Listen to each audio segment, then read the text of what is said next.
You're listening to Well Met, a Hearthstone podcast brought to you by BlizzPro.com.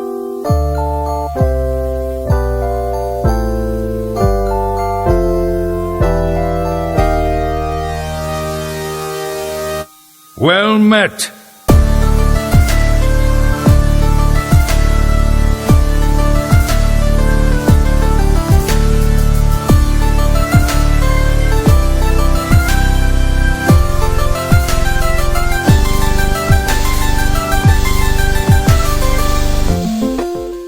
Hey everybody, welcome to episode number 45 of Well Met. We're a Hearthstone podcast brought to you by BlizzPro.com. I'm John Horstman, and with me this week, we have an incredible crew. First, from Saskatoon, Canada, it is Kevin Hovdestad. Hey Kev.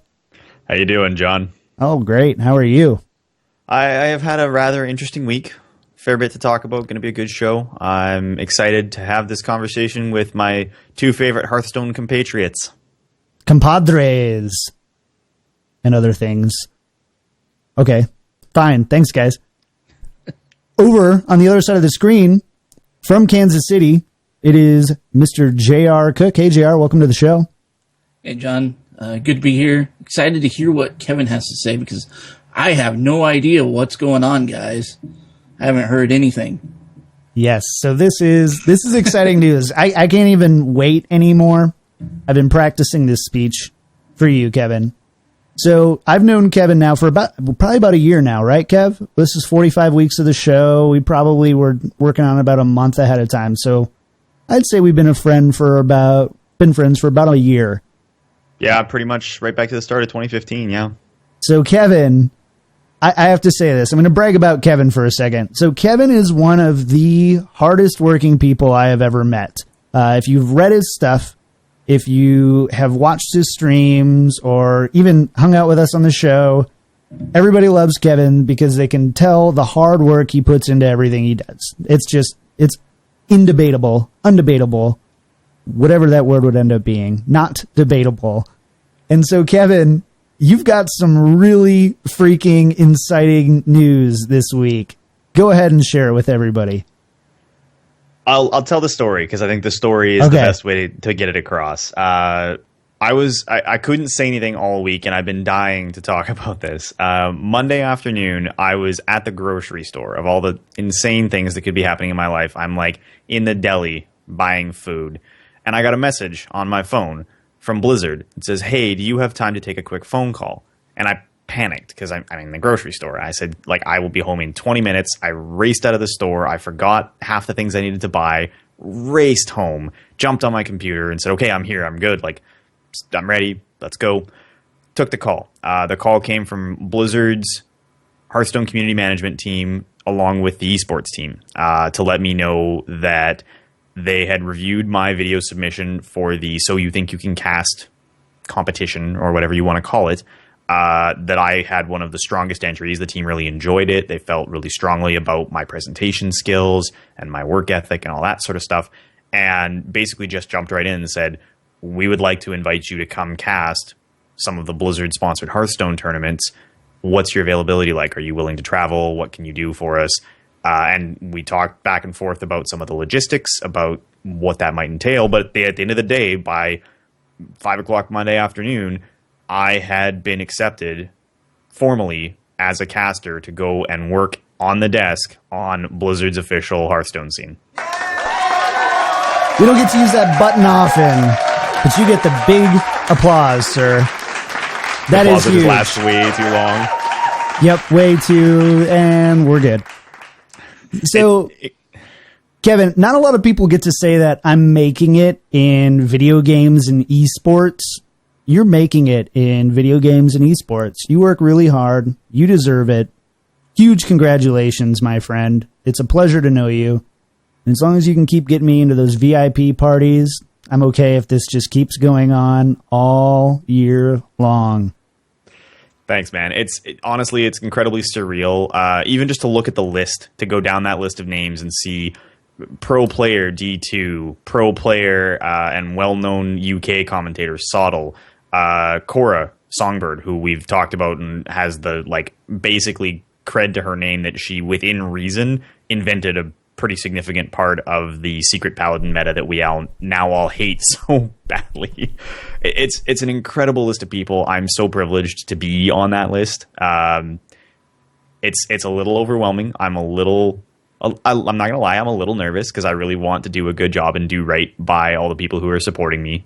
So the America's Winter Preliminaries runs February 20th and 21st that weekend.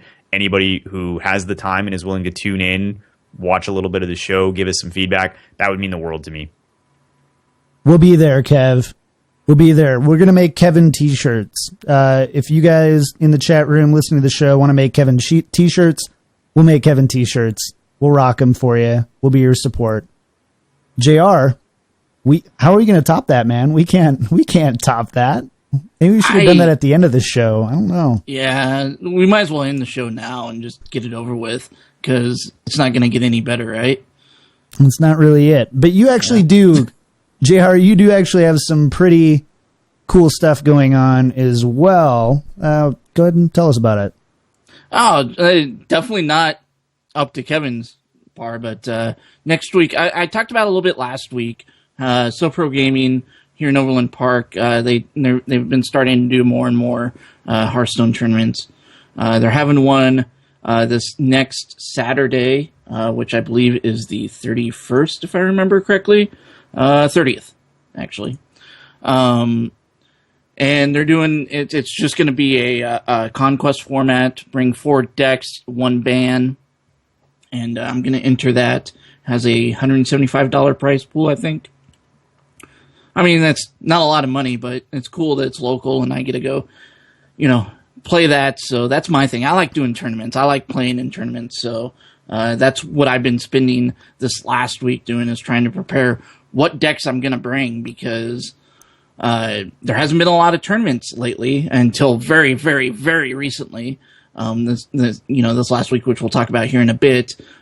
So just trying to prepare and figure out what decks I want to bring. It's been kind of a fun week of doing that and play testing some stuff. And I'll be honest, I hate to say it, guys. I hate to say it, but I'm probably going to bring Secret Paladin and Aggro Shaman.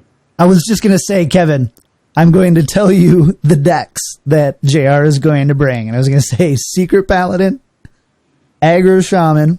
Ready?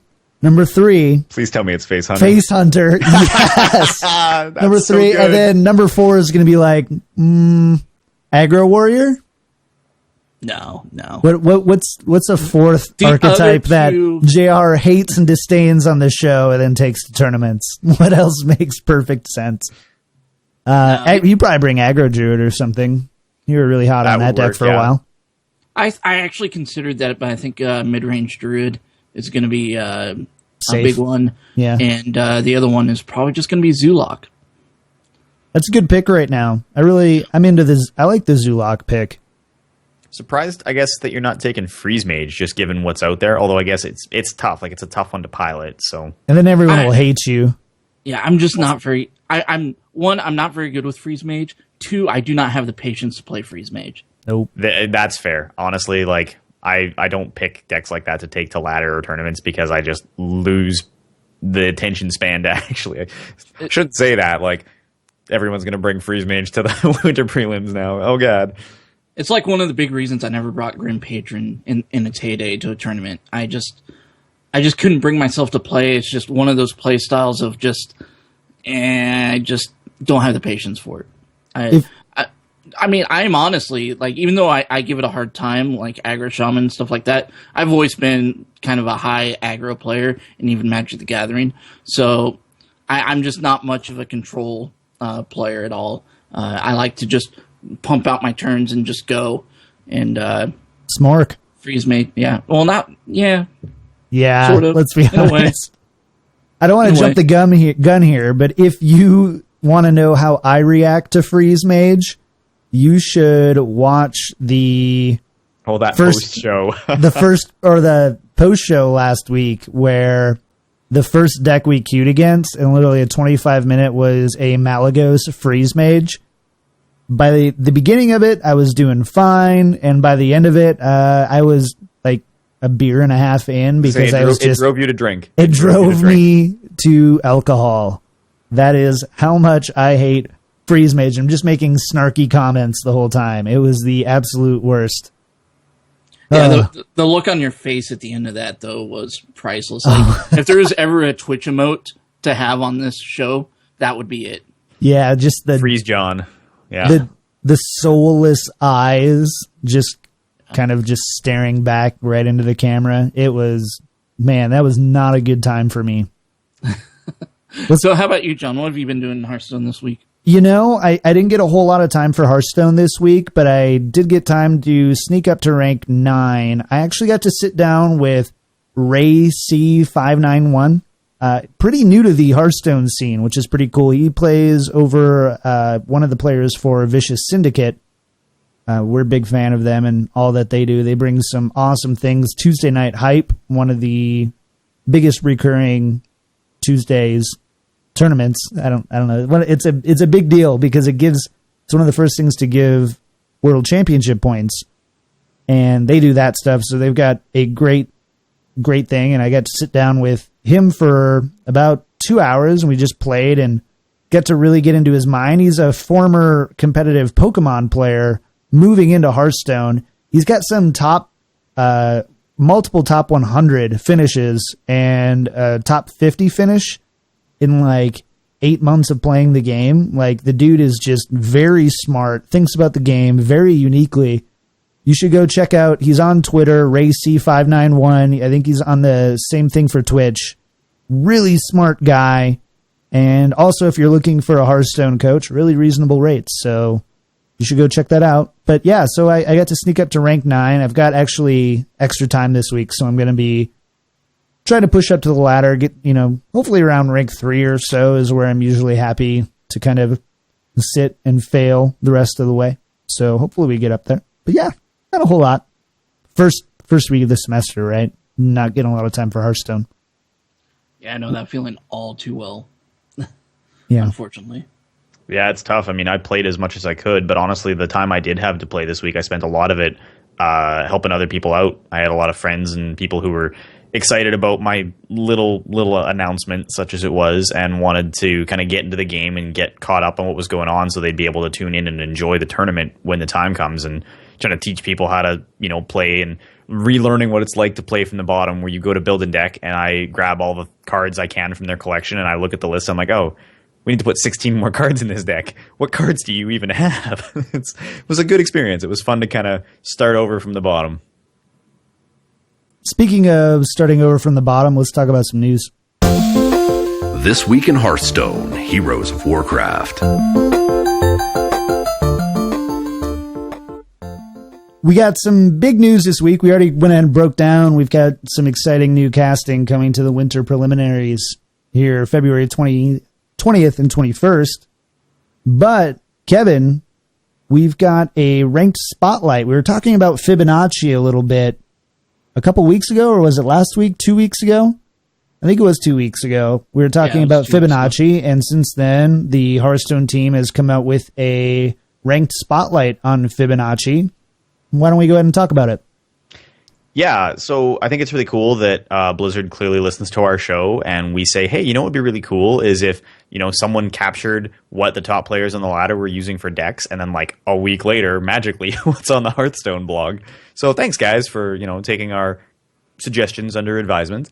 They had a really awesome write-up, bit of an interview with Fibonacci, who's not a super well-known face in the Hearthstone community, because even though he's done really well for himself on the ladder, he doesn't do a lot of streaming or interviews or that sort of stuff. He doesn't have social media accounts. A handful of people in the pro community have him on Skype, and that's about it.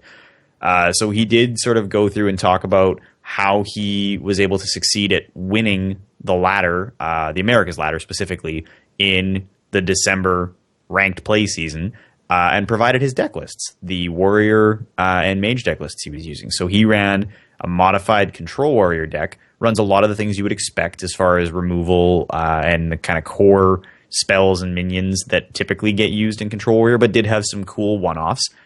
He used a tournament medic, which was sort of new, and also ran Deathwing as sort of an ultimate removal at the late game stages to help him sort of respond to decks that maybe he didn't have other answers against. His other deck was a Malygos Freeze Mage, the John Special, and has since been made very popular on the ladder and is all over the place. So they're both really cool lists. If you haven't seen them, you should hit up the official Hearthstone blog and check it out.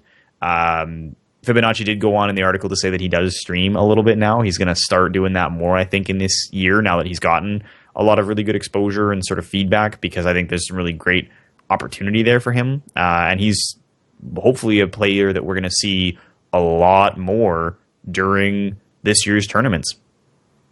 I thought it was interesting, like, he was talking about his style and what he does during ladders, and he'll find a deck, like, that was very good against certain metas, and then he'll hold on to it, and then finally, the final day of the ladder, he'll just play that, because everybody will be playing whatever is high up in the meta, and he'll just play exactly what counters it, what he's already tested against, and just destroy, and that's how he gets so high up.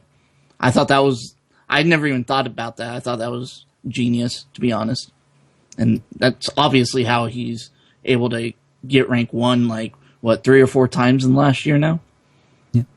He's also such a smart techer, right? He's so smart with the tech cards that he chooses. I mean, Tournament Medic, Deathwing, Malygos Freeze Mage, Malygos! It's just the worst, but the best. And he thinks about the game really unique. There's immense respect among highly competitive players because of that. I really like, too, his answer. He goes, the question was, is there any advice or thoughts you'd like to share to your fans or other aspiring competitive players? He responds, if you want to get, quote unquote, good at this game, you have to play a lot or get a coach or both. So we get emails almost every week like, what can I do to get better at the game? How do I get better? How do I get in the competitive scene? From Fibonacci, the king of the ladder, play a lot, get a coach, or both. There you go. Which is what we've said in the past, too, right? Sure. He probably took it from us, actually. But yeah. In fairness, right, it's a very different thing than a lot of other competitive games. Like, we've constantly gotten people making the comparison, whether it's in tweets or emails or just in conversations with us in Twitch chat, to games like chess, right? And how you have to think, multiple moves in advance and be aware of the strategies that have developed and stuff. But for chess, I can send people to a library to get a book. I can recommend tons of resources that are exhaustive and written by people who have 25 and 30-year careers in chess. Well, no one has written a, several hundred-page book. No one has a 30-year career in Hearthstone. So right now, the best way to get any kind of practical, useful experience and get better is going to be 100% hands-on. Yep. 100%. So, yeah. And cool on, great job to Fibonacci. He's always high up in the ladder. What was it, 3 or 4 times in the last year that he's hitting number 1 on the ladder? That's not fluke. That is skill. Straight up skill. You can call it RNG all you want, but when there's players like that, there's a lot of skill to this game. Let's go ahead and jump in to deck shuffling. This was a surprise. Kevin, you want to break this one down for us too? Can do, yeah. So the little innocuous tweet that came out, someone tweeted Ben Brode with a question about the nature of how cards that get shuffled into your deck work. And I believe, was the example used Roaring Torch or whatever? The mage card? Was that what it was? And so Forgotten Torch. Into, okay. And so the question was, what does that do? Like, how, does it just get inserted randomly into your deck? How does that work? And Brode, out of just nowhere, like unprompted, said they actually reshuffle the entire deck. So when you put a card into your deck in some capacity, and I don't know if this applies to all cards that go into your deck, like if Entomb and everything would work the same way, but basically it reshuffles the entirety of that deck, which actually, when you think about it, makes a lot of sense, because otherwise there would be information available to the player based on when that card came back out, or you could, in theory, potentially, like to JR's point from weeks ago, try to find some way to manipulate that. Doubtful that a meaningful way would exist, but people would try, right? It would create a situation where people would try to break the game. So in reality, that information can't be available client side. It just totally reorganizes your remaining cards, which is a very kind of interesting one-off thing as far as how mechanics are applied. Is there anything you guys think this changes as far as the average player's experience, or is this just kind of a cool, like, one-off fact? For me, I'll let John go because I know he has a little, or here in a minute, because I know he has a little bit different opinion as I do on this because he's got all the stats and stuff. But for me, it doesn't make a whole lot of difference because I kind of felt that was probably the case anyway. But it's nice to know that behind the scenes, things are getting shuffled a little bit. It's also nice to know that if they ever make any cards that actually manipulate the deck and where you can place a card within the deck, it would be good to know for like, okay, if I have put this card 3 down or something like that, and I know I'm going to draw it in 3 turns, but then I play this card, oh no, it's going to shuffle my deck. Now that I know I'm not going to get that card. Stuff like that's important to know, but they don't have any cards that really manipulate the deck yet. But if they ever come out with them, it will be important to know those kind of things. So. Well, and that's one of the key things. Right now, no, there's not a whole lot of real practical impact this makes, especially for the average player. At high ends, there definitely can be, and as more mechanics are introduced, even more so. And just to go back for a second, Kevin, you kind of talked about when it matters. The key term is shuffle. Anytime the word shuffle is on a card, so Entomb shuffles it into your deck. Forgotten Torch, Gang Up, Ancient Shade. There's in total, 9, 10, 11 different cards that essentially shuffle your deck. And so that's the key thing to go. But back to your original point.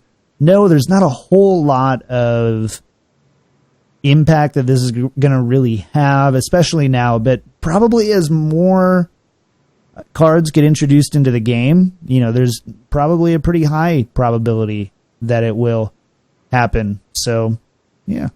Yeah, I mean, I think we probably face an inevitability mechanically where something gets introduced to the game where a player, for example, gets to draw the top 2 cards from their deck and keep one in their hand and put the other one at the bottom of their deck, or something to that effect. There's been lots of examples of that with different competitive card games over the years. I would be shocked, like truly shocked, if that never came to Hearthstone in some form, in which case, yeah, knowing that you placed a card at the bottom of your deck, maybe it's an important card and you want to force a shuffle to try to move its position. Like, again, you can't really control it. You don't get to decide the outcome, but it's information and you can apply that information in a way that previously wasn't possible because it wasn't a mechanical factor in the game right now.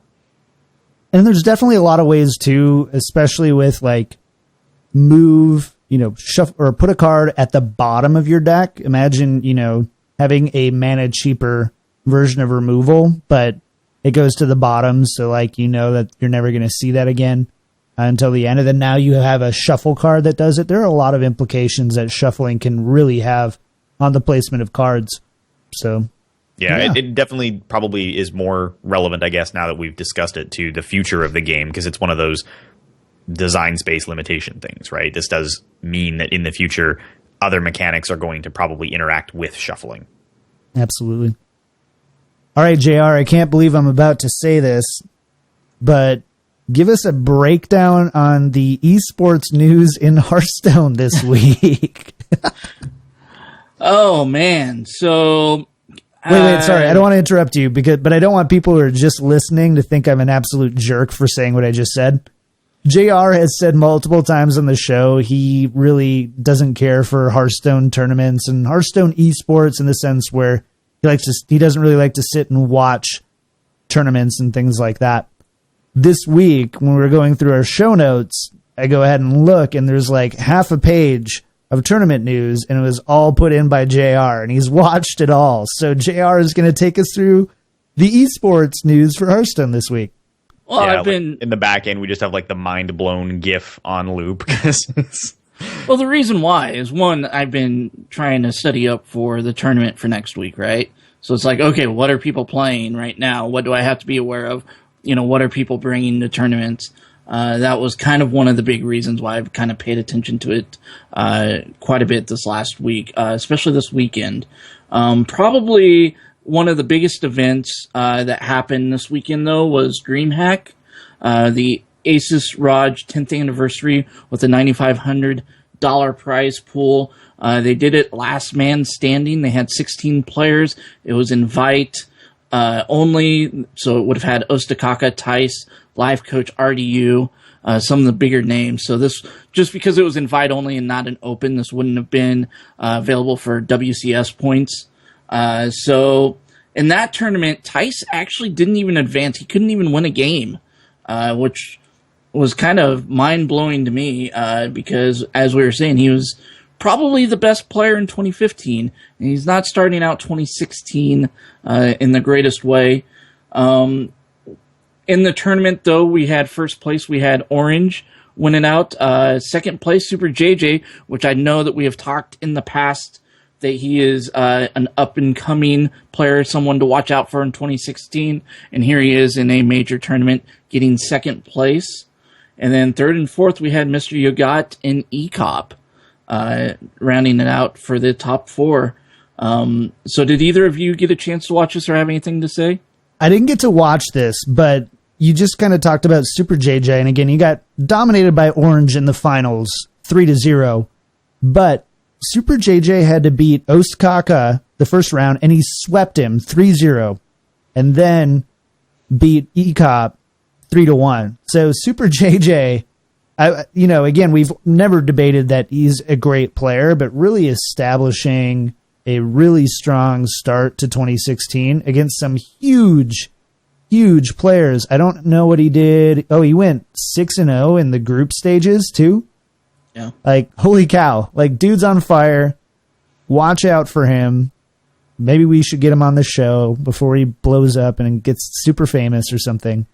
But that's really surprising to me. But I always love the Asus Republic of Gamers stuff. I always think that they do a really good job overall.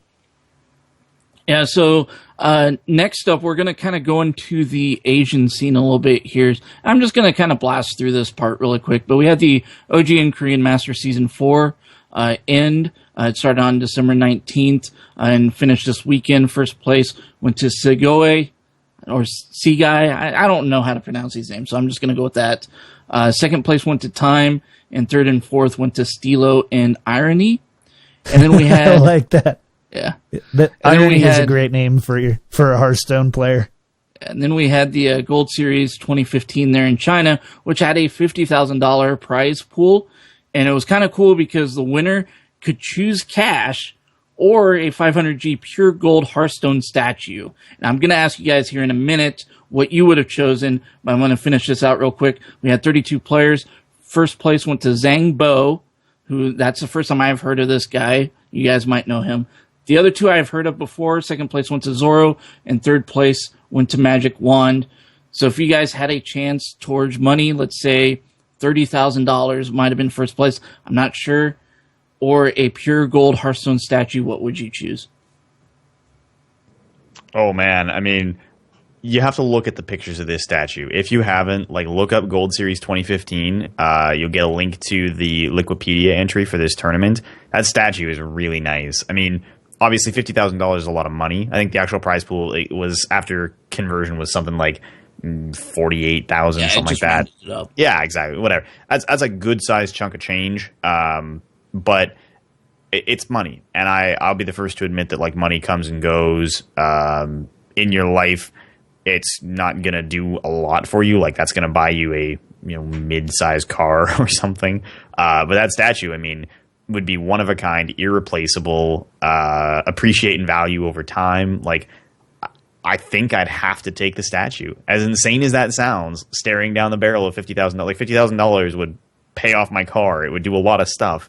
But that statue, man, that's just looking at it, it's like a siren song. That or a check. I don't think I could look at the check and take it as seriously. As insane as that sounds. I keep that's a lot of money to turn down, but that statue is Come on, Kev. So what you do, here's what you do. You take the money. You invest $3,000 and get them to recast it and gold plate it. You're done. You're done. That's all you have to do. You get the best of both worlds. Get a nice gold plated thing. You're not lifting it up. You're just putting it on your nice fireplace mantle while you're smoking a pipe and reading The Hobbit. So, what else do you need it for? So that's what you do. That's the answer, JR.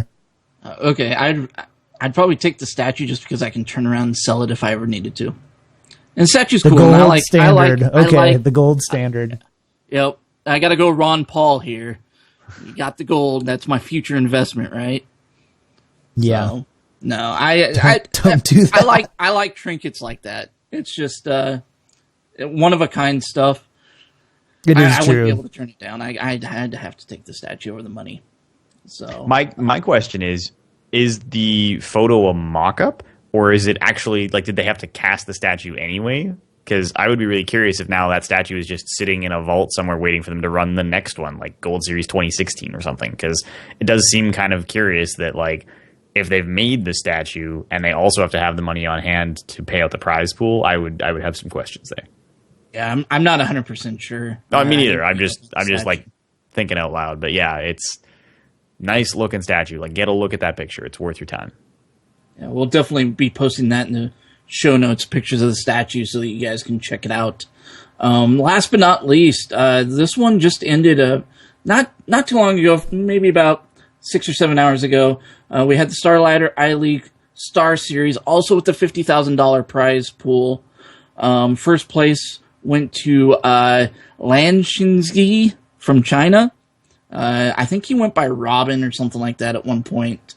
But on the stream he was going by that name. Second place went to our friends from Fade to Karma, Cypher. And third place went to Kalinto. The interesting thing about this tournament, though, was the grand finals. There's a little bit of controversy behind it because the very first game, Cypher was playing his Reno Lock deck, and I'm just going to call him Robin because I don't want to sit here and try to pronounce his name over and over again. Robin was playing Secret Paladin, and Cypher had gotten past all of the Secret Paladin stuff, was winning the game pretty handedly, probably had three turns left and probably would have won at that point, and they had a double disconnect. And unfortunately, because he did not have lethal on the board, the admins did rule that they had to replay the game. And it was a best of 7, very first game, and then they replayed it, and Robin turned around and just wiped the board with him. Ended up winning the full thing, 3-1, should have won, or 4-1, best of 7, should have won really 4-0, but he missed lethal on the final game, very obvious lethal, really. But it was just a little bit of controversy in how that was handled. There was, especially in Twitch chat, there's a lot of very upset people. What do you guys think about this kind of situation? And did the admins make the right call? Was there something else that could have been done? Or do you have any suggestions on how to avoid this kind of thing in the future? Kevin, I know that you had some things right before the show that you talked about.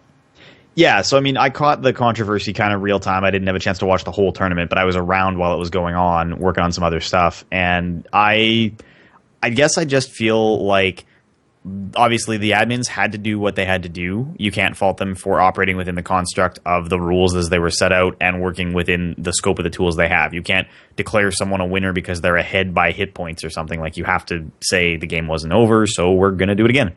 And that really is unfortunate because there is such a high level of variance. Like, if you were to take those two decks and make those two players play, 100 games, it's going to be a totally different result each time because the cards are going to come out in a totally different order each time. There's just so many possibilities, right?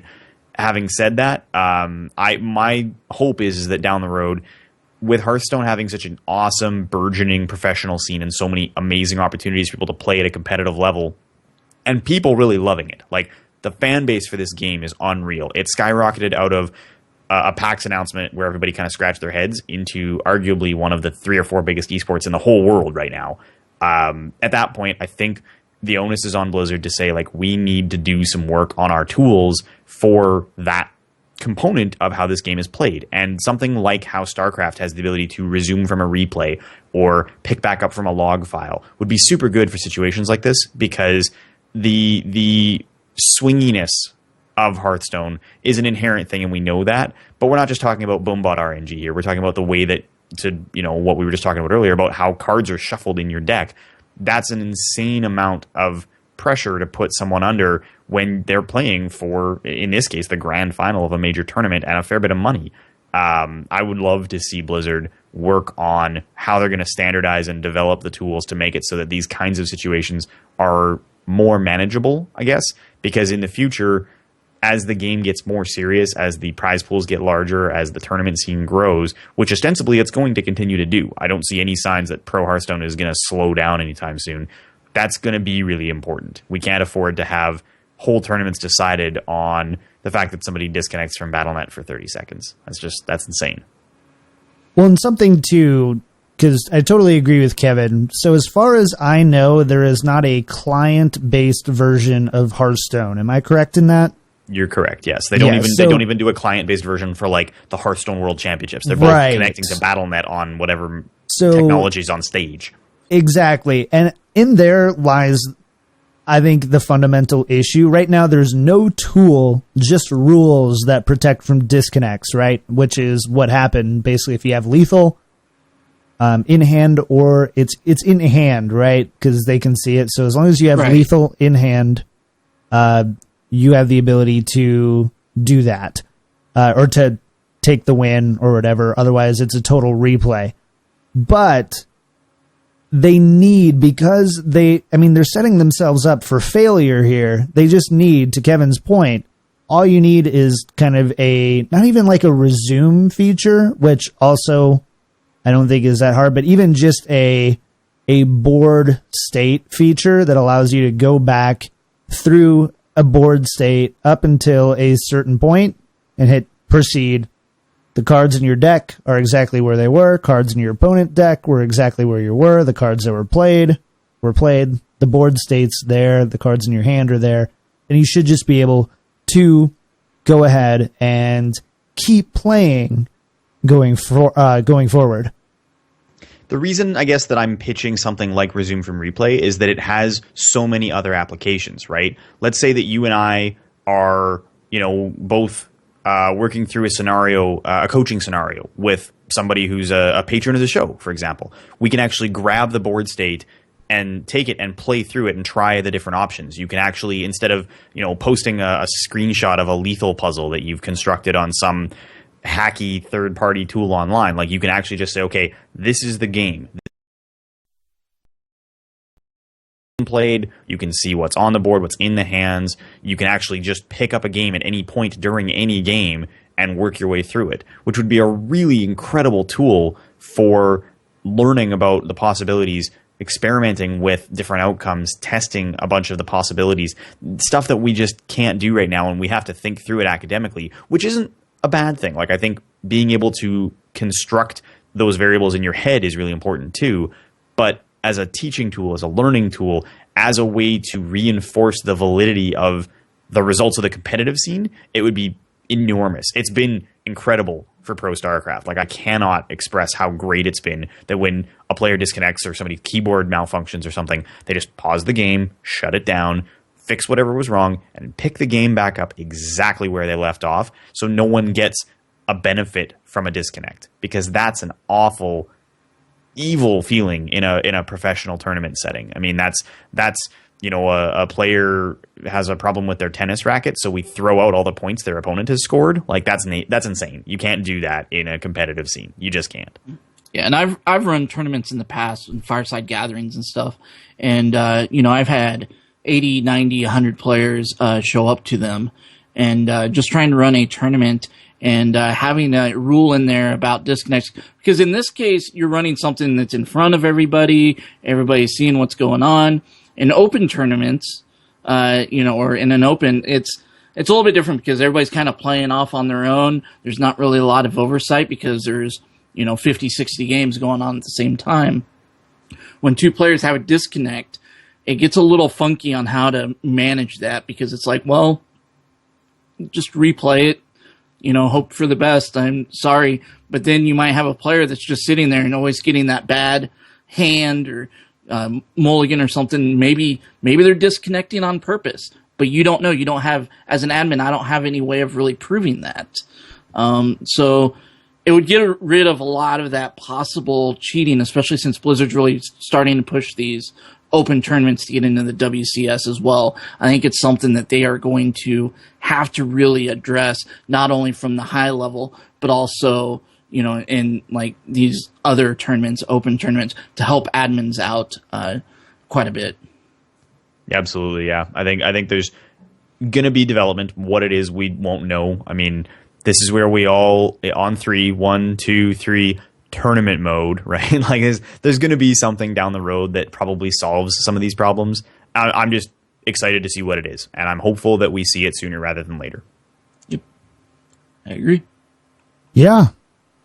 Anything else here to add to the competitive scene in the last week? I think we hit it really well. The only other thing is Surrender joined Team Na'Vi. That was the other thing that I had on there. If you guys have anything you wanted to add to that, that was the only thing I had written.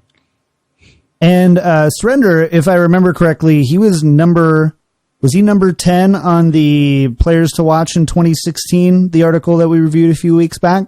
He was on the list. I don't remember exactly where, but for sure he was definitely up there. I also 10 or 7. Yeah, from now on, I think we make JR pronounce all names of pro players, because I like the JR pronunciations. Ostakaka. Is it really that bad? No, it's not. It's great. It's fine. It's fine. That's really bad. All right, Kevin, take us into the meta. Beat 'em or join 'em. Oh, no. Yeah, this week we actually have a meta report to talk about, thank goodness. So Tempo Storm is back with meta snapshot number 44. The fact that they skipped a week means that their numbering system is no longer synchronized with ours, which makes me very sad. But we do have a new meta report from them, and I think there's going to be some disagreements this week. I know a little while back, the last time we looked through their list, we were all sort of, you know, nodding our heads in general agreement about placements and rankings. This week, I don't know if that'll be the case. So the big thing with Tempo Storm's list this week is Tier 1, the 4 lists they're classifying as the best and most optimized for ladder play right now, are Midrange Druid, Secret Paladin, Reno Lock, and Freeze Mage. Of note is that Midrange Druid has dropped Darnassus Aspirant pretty much entirely, which I think is pretty crazy. JR, those 4 as the top 4, what are your thoughts? I agree. Mostly, I would probably put Zulok ahead of Reno Lock at this point. I would have had that as a Tier 1 and Reno Lock as the Tier 2. Man, Freeze Mage, I hate it up there as a Tier 1, but I don't know. I don't know what else I would put up there, to be honest. Probably the biggest surprises to me is the fact that Midrange Paladin, which was Tier 1 last time we talked about this, dropped all the way to Tier 3. And Murloc Paladin has jumped up to Tier 2 at number 9. Well, I think that's exactly why, right? I mean, Murloc Paladin is vastly superior to Midrange Paladin, and Secret Paladin obviously is really dang good. So it makes sense. I think that's a big fall, but at the same time, if you're running Paladin, you probably shouldn't be running Midrange Paladin because it really doesn't do anything for you versus Secret or Murloc Paladin. I mean, Murloc Paladin is probably better in such a control-heavy meta for the same reason that Midrange Druid is really good, right? That burst damage and the ability to push so much damage makes you really, really effective in such a control-heavy meta, right? It allows you to push an amount of damage that beats most control decks outright. I think I'm with JR on Zoo versus Reno. I think Zoo is in a much better place right now. There's been several people who have hit top tier legend in just recent memory here, like rank 1 legend using variants on Zoo, and like old school variants on Zoo. Like we're talking Direwolf Alpha is back as an activator, and there's been dozens of major articles written on the importance of positioning in Zoo lately, which if you haven't seen those, you got to hit up some of the core Hearthstone fan sites or the competitive Hearthstone subreddit, because there's a lot of good stuff out there. On the whole, I don't know that I disagree with this report in broad strokes. John, your thoughts on Tier 1? What do you think here? I think Zulok should definitely be in there. We had 3 players in the last week hit number 1 in their respective regions with Zulok. which means, to hit number 1, it means that you're having, 80, 85+% win rate, right? So that's a good deck. That's not just a lucky streak. That's a good deck. Skill matters a lot in the top 25. Well, legend in general, but especially that top 25. It's very skill-based. It's doing very well right now. So I would say that. Another one that I really would like to see jump into tier 2 is Aggro Paladin. Aggro Paladin has great matchups, should be coming up. We should be seeing more of it. We're maybe 2 weeks away from seeing it in the meta report. I'm going to call it right now and say that Aggro Paladin's due for a push-up. It's got some really favorable matchups, and I think the meta is right for it. So something to pay attention to as these Reno decks and heavy control decks are kind of waning a little bit. Freeze Mage is really the big heavy control deck that you're seeing. And then, all the way down to Control Priest and Control Warrior at like 10 and 11 or 11 and 12, right around there. So I think that you're going to see Aggro Paladin come up into tier 2 here in the next week or two. And it's interesting that you say that, because the thing that sticks out to me the most about the way the meta looks right now is if you go top to bottom on this list, Temple Storm right now is ranking 29 decks. 29 decks on this list. And in 29 decks, depending on your definition, like I don't know how you guys categorize some of these decks, like for example, maybe like Zoo or Mech Mage or whatever, but there's only maybe in the entirety of those 29 decks, 2 pure aggro decks on this list in Aggro Shaman and Face Hunter. Like aggro as a concept is just on the down and out right now. There's so little that's effective because there's so many tools to stall and to hold aggro off. People are losing left, right, and center to Death Lords and Reno and the incredible board presence that people can develop with Zoo and Secret Paladin. There's really very little in terms of legitimate effective aggro. And yet, to look at the meta, it's so ripe. It's so ripe for aggro to make a huge comeback. You've got all of these mid-rangey decks, right? Druid, Secret Paladin, Zoo, sitting at the top, Temple Mage. Like there's all these very kind of like efficient, designed to beat control decks that are eking out big wins and dominating the top of the ladder. Even stuff like Patron Warrior, Murloc Paladin, like they are fundamentally combo / mid-range style decks, right? And that's really what's owning and driving the meta right now. It's pushing Control Priest, Control Warrior, Mally Lock, all the classic sort of control decks down into like low tier 2, even high tier 3. If you look at things like, Dragon Priest or the old Demon Handlock, there's got to be something like somewhere out there. Maybe it's Aggro Paladin. Maybe you're right, John, but there's something out there that could just clean house right now with really, really good aggro. I don't know what it is. I don't know which class has the tools in the current meta. I don't know if maybe we're waiting for aggro to get a shot in the arm in the next expansion, but something somewhere has to make aggro work again. I also think, though, that's probably why you see aggro shaman so high in tier 2. And you're right, Zulok is not it's not an archetypical aggro deck by any measure, but it is a very fast deck. It's a deck that definitely speed-wise beats out these other decks significantly. So I don't know if I would agree with you that I wouldn't call it an aggro deck, but at the same time, I wouldn't differentiate it enough to say that there aren't fast decks doing a lot of work and taking advantage of the really strong decks that we're seeing right now in Tier 1 and Tier 2. I mean, it really depends on your definition of aggro. If your definition of aggro is just sit there and go face, or just win by turn 7, then I guess, Zulok may not be considered, Zulok wouldn't be considered an aggro deck, but if you consider an aggro deck as something that's very fast, put out a lot of minions, can really easily control the board and win also at times very quickly, I would also consider Zulok an aggro deck based on that. It just really depends on your definition.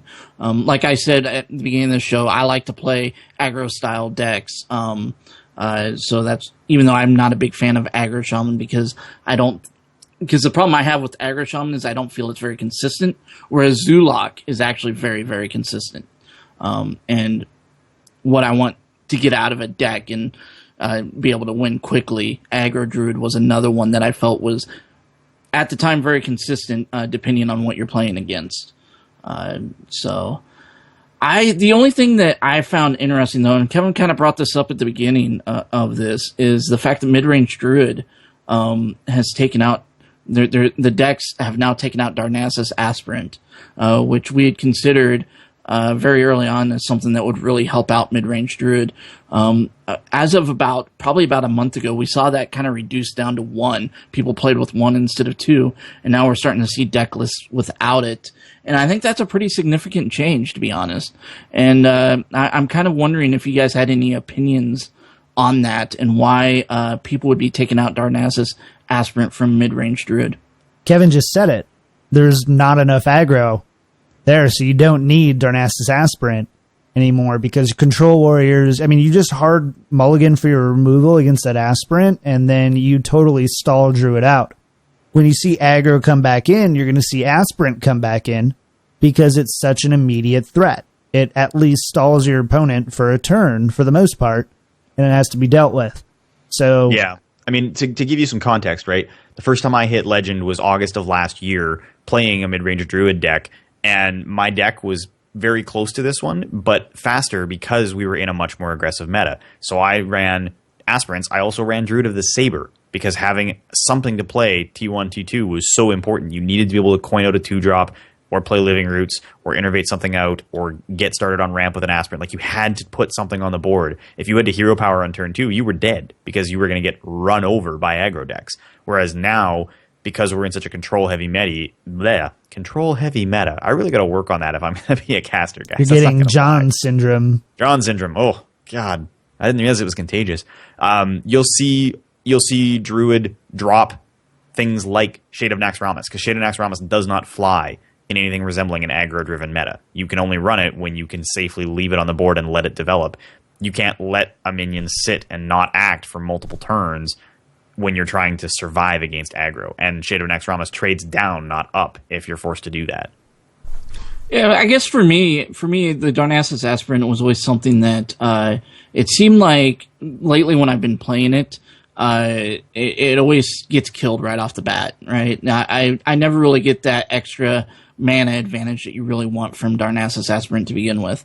And I thought maybe that's the reason why it's been taken out, or at least dwindled down and eventually taken out. I had actually been toying with about a week or two ago taking it out of my decks because of that reason. I like to have the predictability ahead of time on knowing exactly when I'm going to be able to play what I want to play, like maybe a Sooner Dr. Boom or something like that. And I was just finding that Wild Growth was easier because it was more predictable, because I knew that Darnassus Aspirant was going to die right off the bat, and Wild Growth is a permanent effect. So I actually never considered the aggro reasoning for it, so that was an interesting perspective. Yeah, I mean, I think the other thing too is that, again, control-driven meta, Aspirant does nothing for you late game. At minimum, Wild Growth at least is a cycle, right? It lets you reach for an answer or something to develop the board, whereas Aspirant you just have to drop and be kind of hung with. It doesn't help you at all. It's the kind of card where, and there's lots of examples of this in the game, Flame Imp is another really great one, where if you can't play it in the early game, you're not going to play it at all. It's just going to sit in your hand dead because it's more of a liability to play it than to not. And Living Roots, adding another Living Roots gives you, either makes your combo 16 for 10 mana, gets rid of the second half of that Sludge Belcher, where we've all been there.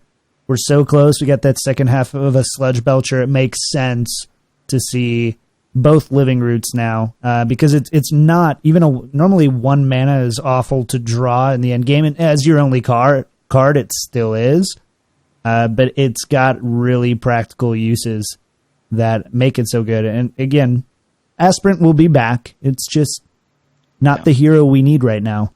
Yeah, for me, I actually flipped it. It's the hero we deserve. For me, I actually flipped it so I wasn't playing it. I was playing more in-game cards, replacing it with more in-game cards. So I had added like another Ancient of Lore and a Ancient of War actually in mine, and it seemed to perform a lot better. So yeah.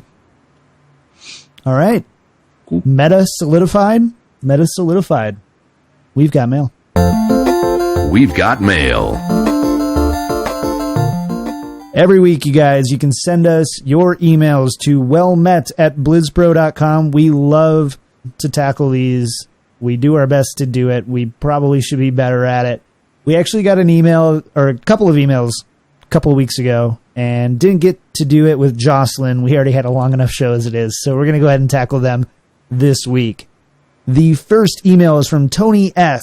It's a little bit of a long one, so bear with me, but I'll do my best to break it down. He says, "Hey guys, great job with the podcast. As a podcaster, I understand all the time and energy it takes, and you guys have a real professional sound. Kudos. Two things on accessibility come to mind.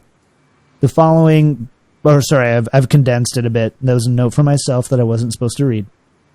The first is Hearthstone is so popular because it is accessible. Simple cards, intuitive gameplay, and the game is on virtually every platform. Keeping the game accessible to all is of utmost importance. I have two solutions that I think will help.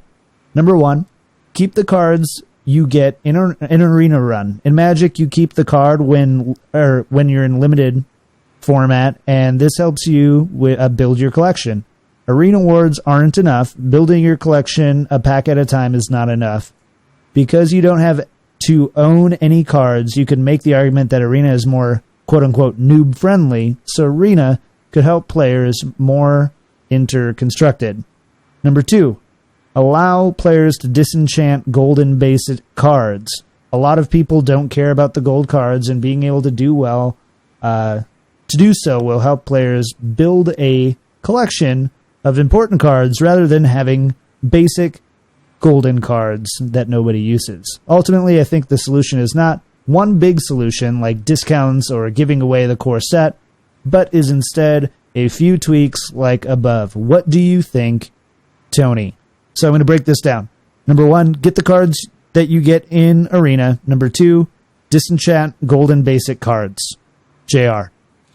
So on number one, the issue I would have actually with it's a really good idea that's been brought up a lot of times, and I agree because in Magic drafting, I like to be able to keep the cards that I get or limited. It's really cool. The problem with the Arena is when you're choosing a card, you now have the option of, do I need this card because it's going to make my deck better?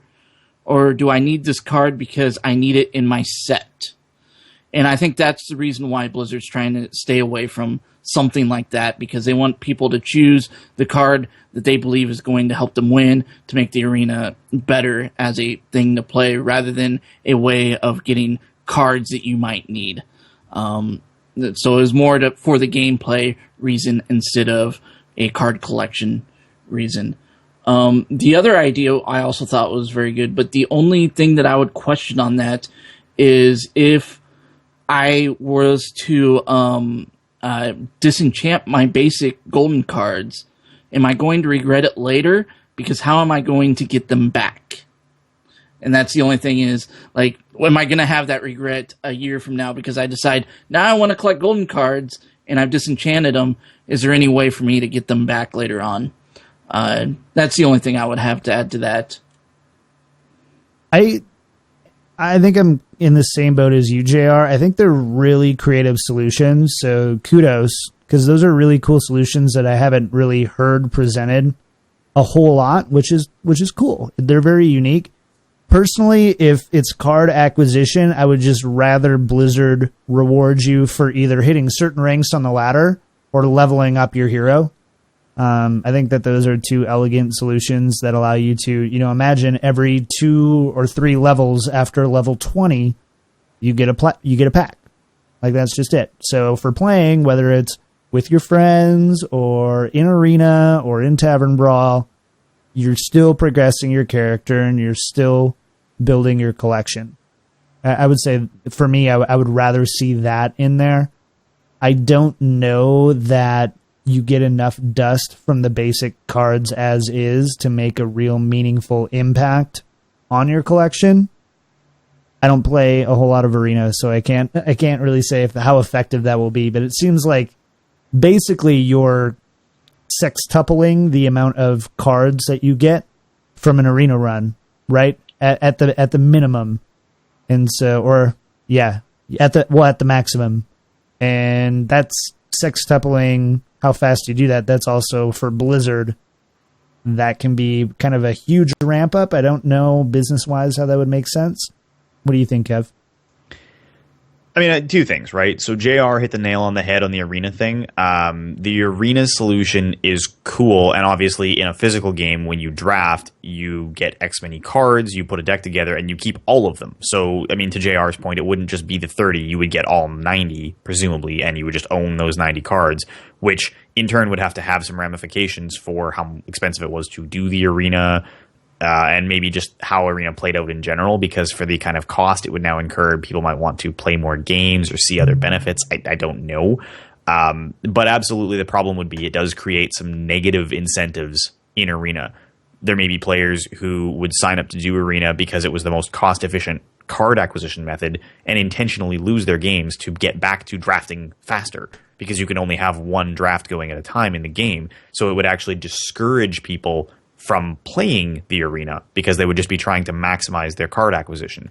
Disenchanting the golden basic cards on the other side would depend on how you would calculate their dust value, right? Because as it stands, we don't have a dust value for a basic card. They don't cost anything because you can't craft them. So you'd have to assign them a value. And if you assign them a value of something, say like a common card, the amount of dust you would get from disenchanting all of the golden cards would be kind of irrelevant because it's not very much. Also, in terms of accessibility, not incredibly significant, because by the time you're a player who has any meaningful number of golden basic cards, you've got several classes at a high level, which likely means that you've played a lot of Hearthstone and have a pretty decent-sized card collection. Accessibility, when we talk about accessibility, especially on this show, has a lot more to do with the new player acquisition.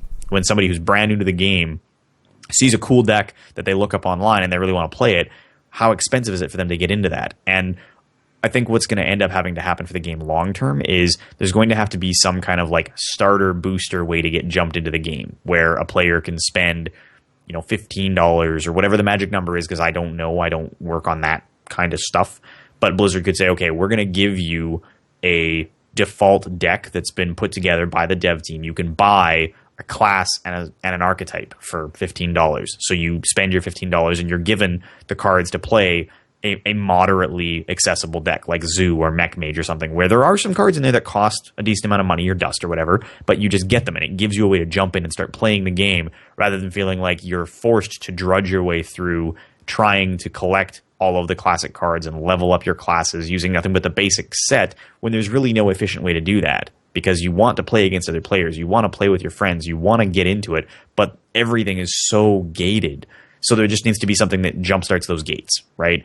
And the solutions you're proposing, like John says, are cool, very new, very innovative, but they help people who are already over that big initial hurdle. And that's, I think, what we're more worried about is somebody who's brand new to the game. How do we get them from A to B? Not somebody who's at B. How do we get them to C? Because that's a problem that there's a ton of solutions to already. And Blizzard has actually done a great job of helping those people with end of season ranked rewards and tavern brawls and all these things that help people who are already over that I'm brand new, I installed Hearthstone yesterday, what do I do hump. There you have it. Let's go ahead. Let's jump in through the second email really quick.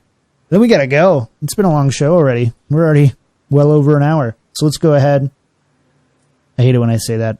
Let's jump in. So, hey, well met. Been listening for a couple months, and I really enjoy what you guys do. My question is, I've been playing Hearthstone for about 4 months now, only buying Nax. I roam around rank 15 to 16. What is the next step for me to push to get down toward 10 and below? Thanks for the great work. Augustus O, or he goes by Gus. So interesting. He's got Nax, so probably not a huge card pool. Rank 15 to 16 is where he's kind of topping out. Where do you go next, Kev? I mean, it's two things, right? At the end of the day, some portion of it is always going to be card collection. You need to make sure that you're continuing to progress your card collection. So you should be spending time or money on the game to continue to invest in giving yourself more options, because that's always going to be of use to you. You're going to be able to play more competitive decks. And there are plenty of decks out there where if you can just sit down tomorrow and build the top tier mid-range druid list, you're going to get past rank 15 just by playing a list that is that good and that tight, because someone somewhere who plays this game for a living has spent time and energy perfecting that at a level that wins games when it doesn't deserve to. Outside of that, I think we've spoken to this a fair bit on this episode of the show and on the show in general, but strongly encourage, spend some time with other players. Have other people sit and spectate your games and talk through plays, get some ideas of what someone else would do, learn a little bit more about thinking ahead of your game and knowing how to hold on to cards that you might need to create good, powerful combos. If you look at a deck that requires you to synergize your cards, something like Tempo Mage, for example, you don't just throw down a Naked Flamewaker on turn 3 and hope for the best that you're going to get the maximum value out of it. You strategize about, okay, I'm playing Tempo Mage, I'm going to hold back the coin, I'm going to hold back those one-cost spells, I'm going to wait until I can get efficient use out of them, and you adjust your gameplay to reflect that. And these are things that you will learn over time. There's lots of other things you can do to try to help that. You can pick a class or a style. Like JR plays a lot of aggro, so you can pick that you're an aggro player and work through aggro decks, because it will teach you the same skill set even when you move from one class to another about when to flip from efficiency to burn. It'll teach you a skill set that's useful across the board. But ultimately, I would say get a hand from somebody else. Spend some time with another player of the game, because there's obviously going to be a ceiling for everyone, every player, at some point where they cannot figure out more for themselves and they have to turn to the resources of others. And we've all hit it. John, JR, and I have all been there where at some point you just said, like, I am in over my head. I'm up against more than what I know. I need a second set of eyes on this problem. And that's a life skill, knowing when to turn to somebody for that help. That's not just a Hearthstone thing. That's everything. Yeah, I agree with that. I would say he doesn't say really like what sets he really has at this point. I know he says that he's only bought Nax. So I'm not sure, like, if you have Goblins versus Gnomes at all, if you have Blackrock Mountain, or the other sets. I would say, if you're looking at adventure modes, I would say League of Explorers is a very big set to try to get buying with gold, or if you want to end up buying it altogether. There's some very, very good cards in that adventure mode that you can use. And I would also say just look at like the neutral cards out there that you may not have that are really good in a lot of different decks. For example, if you're looking at Goblins versus Gnomes, trying to get like Piloted Shredder, it would be a huge one if you don't already have it. Trying to, if you need to craft a legendary, Dr. Boom is probably the best legendary that you can craft in the game. Because those neutral cards can go in so many different decks. They can play a lot of different things. And by playing a lot of different things, you get to learn a lot of different styles. And by learning a lot of different styles, now you know how to play against those different styles as well. So I think if you were to go down that path, that's the path I would probably go down, is look at what neutral cards you might need to build out your set better. And also look at League of Explorers, because, to be honest, I think that's probably the best adventure mode beyond Nax that you can get right now. I am by no means the authority for improving yourself in Hearthstone, but I know somebody who is. And he says, play a lot, get a coach, or both. And honestly, for a lot of that too, to Kevin's point, play with somebody. Getting a set of eyes doesn't have to necessarily be coaching, but play with somebody. It really helps. And there's a lot of people too who are, high single-digit players who will honestly love the opportunity to just feel that they're coaching somebody. Even if they're not legend players, like, they're going to teach you things and skills that are really going to help you take your game further. The second thing I would say, try to build a meta deck. I think Kevin really kind of touched on it, but try to build one. Try to build one that is just, you've got it. I've done that with Katie. She's like a rank 19 player on her own. Bless her heart. She can get there. She can get her card back. But on her own skill, that's where she tops out. We built her a mid-range druid. I taught her how to play with it. We sit down about an hour a week and do a little coaching thing. And she gets up to rank 15, 14, playing maybe 60 games a month. Like, not a whole lot of games at all, and not a very high win rate. And so if you're dedicating more time than that and you can build a decent deck and you can get somebody else's eyes on what you're doing, you're going to find that you're going to get over that hump really quick and start winning some games, and you're going to see single digits. Yeah. Yeah? All right. Yeah. Let's get out of here. This concludes episode number 45. Thank you guys so much for hanging out with us in the chat room and listening to us every week. We really appreciate it. Let's go ahead and run down through the things. Kevin. Yeah, starters, Patreon. We are super excited to be incredibly close to our monthly bonus episode, which would mean you would get to listen to us ramble on about this game we all love and occasionally hate, even more often than we already do. So, if you're not already a supporter and would like to be, you can go to patreon.com/wellmetpodcast. Any donation means the world to us, guys. It enables us to do so much more with this show, and we're immensely grateful to all of our patrons, including new this week, Rad Gamer Reisky. That's really awesome. Thank you so much. Also, just so everybody knows, we are working on the all-new rewards structure. So we will have our new patron Facebook group where we're going to share decks, help our patrons out, work through the stuff they want to do in terms of maybe some in-house games or a little tournament, and access to show notes for people who are supporting us at that level. So you'll be able to see in advance what we're putting together for each week for the show. It's all coming to you guys right away here in February, as soon as we get a chance to kind of stitch it all together and have it ready when January processes. So again, thank you so much. It means the world to us. GR. Yeah, so this week we had iTunes reviews. We had one in the USA from Manning SMS, who I believe was Peyton Manning, and I believe he probably did that on his phone, thus the SMS. It's a text message. While he was playing the AFC Championship game, beating Tom Brady. I'm pretty sure. I love being in Denver. Yeah. I love being in Denver. It's so cool. Streets were totally dead. I didn't get to watch the game. I was at work. It was just totally dead. Not a single person in the store. We just watched the Broncos game for 4 hours. It was beautiful. Thank you for the iTunes reviews, by the way. Definitely. Thanks. All right. Something else, but I lost my track of mine. So sorry, I do that. Kevin, shoutouts. Well, I mean, I think I got to go the obvious route this week. Thank you so much to everybody who took the time to watch my entry into the So You Think You Can Cast contest, who supported me and encouraged me to do it. Family, friends, fans of the show, everybody has just been so good, and I'm overwhelmed, honestly, by the response, by everybody saying how excited they are to see me get up on stage and do it, by all of the kind things people have had to say about it.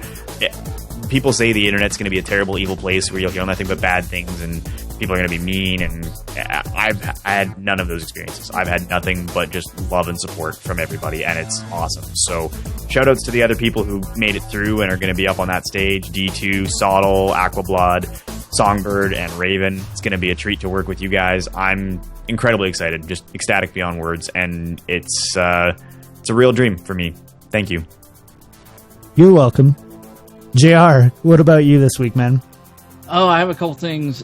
We set up an Extra Life charity team with BlizzPro. If you would like to come and join our team and raise money for the Children's Miracle Network, that would be awesome. You can go to extralife.blizzpro.com and click the little join team and pick the hospital in your area that you want to help support. I'm hoping that Team BlizzPro can raise at least $5,000 this year. I don't think that's too far of a stretch to get there. So if you'd like to join us and help raise that money, that would be awesome. We do have some prizes that will be given away. I don't have full details of them, but there will be Battle.net gift cards, Amazon.com gift cards, and then probably some other things that I can pull from some of our partners like SteelSeries and stuff like that. I know that we will be giving prizes to those who have raised the most, the top 3 who have raised the most, and we'll have some random drawings as well. So if you want to come join that would be awesome. Also, come join us on Discord. We have a Discord server you can go there and join us, discord.blizzpro.com. I know all 3 of us are at least somewhat active in there and talking there. And it's a nice little voice chat and also just a chat room, text chat thing as well. I'm hoping that we can use that more. And come join the whole Blizz Pro team. Well Met's there, Westmarch Workshop, Heroes Power Hour, and the rest of the Blizz Pro team. Right now we're playing a lot of Diablo 3 in there, so if that's your thing, come join us. If I'm ever playing Rocket League or Hearthstone, I am in Discord, so come hang out. I always love to have someone to chat with. Definitely. So how about you, John? Not a whole lot this week. Got a lot of stuff to do. I'm up every morning at about 4:30 in the morning, 5 in the morning. So doing that stuff. So I actually am streaming in the morning, like really early, like 6 a.m. to 8 a.m. almost exclusively. So come check me out there if you're up really early in the morning, because it's been actually really fun. A lot of people have come out because there's not a whole lot to watch at that time. But it's the only time I really have to play and stream. So I'm doing that, and other than that, not a whole lot. So let's just go. Oh, I did forget one thing. We do record the payload Thursday nights at 7 p.m. Pacific Standard Time, twitch.tv/BlizzPro on your podcast feeds. Friday morning, it's a really fun time. We're finally getting back to beta here in February, and so we've got a lot of stuff to talk about, and it's really fun. Jimmy's great. Kevin's great. It's just a great time. Let's get out of here. So, first, big thanks to Jake Buttineau over at jakebuttineau.ca. That's Butineau. It's Canadian. That's why it's hard to spell. Head on over there. He's got an awesome portfolio of incredible music. Big thanks to Dread Scythe of Scythe Designs for doing all of our logo work and things like that. Email us, wellmet@blizzbro.com. Send us your tweets at wellmetpodcast. Patreon.com/wellmetpodcast. And, of course, on our subreddit /wellmetpodcast. We'll see you guys next week for episode number 46. Only 5 more to go to 50. We'll see you guys next week. You can find John on Twitter at KickedTripod and on Twitch at twitch.tv/KickedTripod. You can find JR on Twitter at Eldorian and on Twitch at twitch.tv/BlizzPro. And you can find Kevin on Twitter at Lack of Realism and on Twitch at twitch.tv/OdinTV.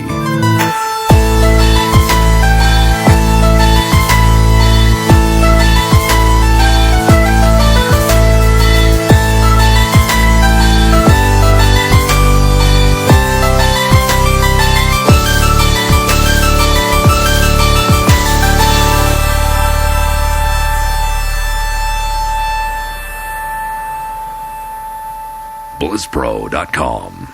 Beyond Noob.